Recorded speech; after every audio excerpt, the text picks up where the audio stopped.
Hello, my name is Chloe, welcome to my channel. Today I'm bringing to you my 2025 update of these books will self-destruct in 12 months.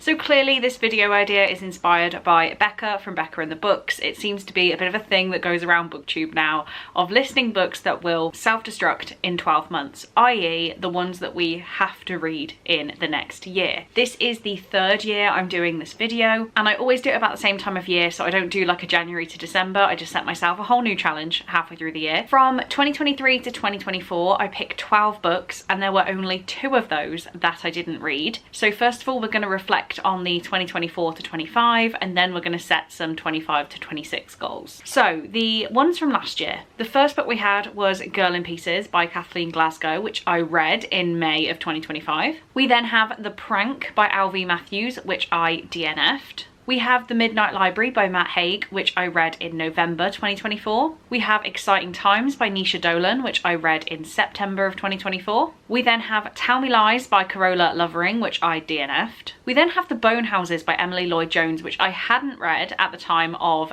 planning this video, so that is on my September TBR. That is basically how I've dealt with these ones. If I haven't read them at the time of planning and have no plans to, they are on next month's TBR because in theory, I should be unhauling. I'm not as strict on myself as some people with this challenge. I will give myself another month to be like, crap, you kind of forgot about the challenge. Read them next month. So yeah, I will be reading The Bone Houses in September. We then have Notes on an Execution by Daniela Kafka, which I read in November of 24. We have A Pound of Flesh by Sophie Jackson, which I read in May of 25. I also read The Visa by Lizzie O'Hagan in May of 25. And then finishing off my list with 3 books I didn't read. We have Idol by Louise O'Neill, which is on my August TBR this year. Treasure Island by Robert Louis Stevenson, which is on my September TBR. And also on my September TBR is The Burning Girls by CJ Tudor. So overall stats of last year, we failed by 4 books, which is double what we failed on the year before. 6 of the books I read, 2 I unhauled and 4 I didn't read. So we need to do better this year. Okay, so I have then set the 12 books that are going to self-destruct before the end of August 2026, which is kind of terrifying that that is that close. Also, sorry if you can hear it, but this is my 3rd time trying to finish this video and there is an alarm going off somewhere outside. I can really hear it, so it's distracting, but I'm hoping it's not going to pick up on camera. But anyway, setting the next 12 books, I have like kind of 3 different categories here. The first one is books from Project TBR Cleardown. So if somehow you've not heard me mention this yet, because I talk about it in every single video, Project TBR Cleardown is my way of making sure I get through all of the books on my physical TBR that I think I'm going to read and then unhaul straight away. This is books that maybe aren't in the best condition, so I'm not going to keep them in my forever collection. Books that I just think are going to be fine, or even books that I think I'm going to absolutely love, but I just don't see myself having a need to reread them, and that is because I'm trying to cut down my physical book collection. So everything on Project TBR Cleardown should be gone in the next couple of months, let alone the next 12. So I thought I would only make a quarter of the books on this list from that project because in theory they should be gone anyway, but just in case, I've picked 4 books. The first one is actually gorgeous and that is the only reason why I didn't unhaul it instantly, which sounds really bad, is The Invocations by Crystal Sutherland. So I don't love the sound of this book. However, it was an Evernight horror box exclusive copy and it's absolutely stunning. The back of the dust jacket is genuinely gorgeous. Oh, I forgot about all this underneath as well. Like, it's potentially the prettiest book I own. However, the story doesn't sound that interesting to me. So it is adult, like witchy horror. There is nothing really that sounds appealing about it. 5 women are dead, teaming up to track down a brutal supernatural killer. Oh my god, that alarm is getting louder and louder. But yeah, nothing really appeals to me about this book apart from the fact it's absolutely gorgeous. I've read a contemporary by Crystal Sutherland and I liked it, so maybe I should be excited.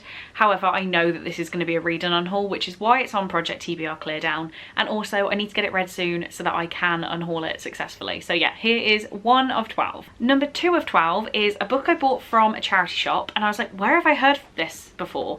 And then I worked out, because of some of the stuff that was left in the physical book, that this was a book that was offered on a tandem read-along, which I used to take part in all the time. I had applied for it and not been accepted, and then I found this book in the charity shop, so I ended up getting it anyway. It's Another Life by Jodie Chapman. This is sort of a contemporary literary fiction style book, examining the devastating choice between the familiar and real and your only chance at a great love. I think this is going to be good, don't get me wrong. I just don't think this is going to be something that I hold on to after, which is why it's on the project.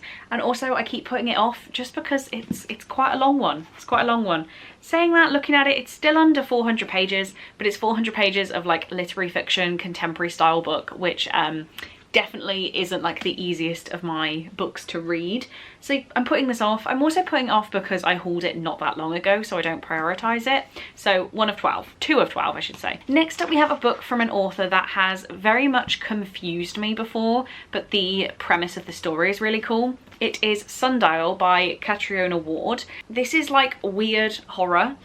So I've read The Last House on Needless Street. I've also read Looking Glass Sound, and everything by this author confuses me. However, this sounds fun. Rob fears for her daughters, for Callie, who collects tiny bones and whispers to imaginary friends, for Annie, because she fears what Callie might do to her. Rob sees a darkness in Callie, one that reminds her of the family she left behind. She decides to take Callie back to her childhood home, to Sundial, deep in the desert, and there she will have to make a terrible choice. I don't know, these books have always confused me. I put it off for that reason, but I think it is going to be good. And then number 4 on this list is going to be The Year of the Witching by Alexis Henderson, which is one of the oldest books on my physical TBR, which actually is a video you will see very soon. I'm going to film that separately. So this is a witchy horror again.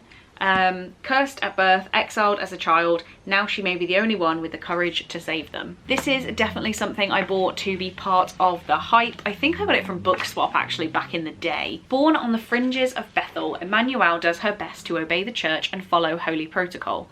For it was in Bethel that the first prophet pursued and killed 4 powerful witches and so cleansed the land. Then a chance encounter lures her into the dark wood that surrounds Bethel. It's a forbidden place haunted by the spirits of the witches who bestow an extraordinary gift on Emmanuel, the diary of her dead mother. It doesn't sound like my cup of tea. I bought it for the hype. However, I want to try it. I don't want to unhaul this without trying it, so that's why I finally put it on this list. I have to get to it. Next category is 4 books that aren't from Project TBR Cleardown, but that daunt me. So I think I'm still going to like these and I'm probably going to keep them. However, I am just scared of them for some reason. First up, we have Kill Creek by Scott Thomas. This is a long horror book. I'm saying that, it's 400 pages. It was supposed to be a simple publicity stunt. 4 famous horror authors spending the night in one of the world's most notorious haunted houses. I love a haunted house. Well, not in real life, but like I love content on haunted houses, particularly like YouTubers staying in them. So authors, I guess, is pretty cool. I'm sure this is going to be a fun time, but I never pick it up. Also, it's quite condensed words on the pages. I think this is going to take me a second to get through, which is probably why I put it off. I don't think this is going to be bad by any means. I think this is going to be a really good book, but for some reason I don't pick it up, so it's on the 12. Next up, a new fantasy, I guess duology, I think this is, that I never prioritize, but I think I'm going to enjoy it. I just don't think I'm always in the mood to start a new series. We have These Violent Delights by Chloe Gong, and this is a Shakespeare retelling set in 1926 Shanghai. I say Shakespeare, it's Romeo and Juliet, but 1926 Shanghai. And I think I'm going to like it, don't get me wrong. Don't get me wrong. With rival gangs and a monster in the depths of the river. Interesting. So yeah, I have the 2 books. I have These Violent Delights and I have Our Violent Ends.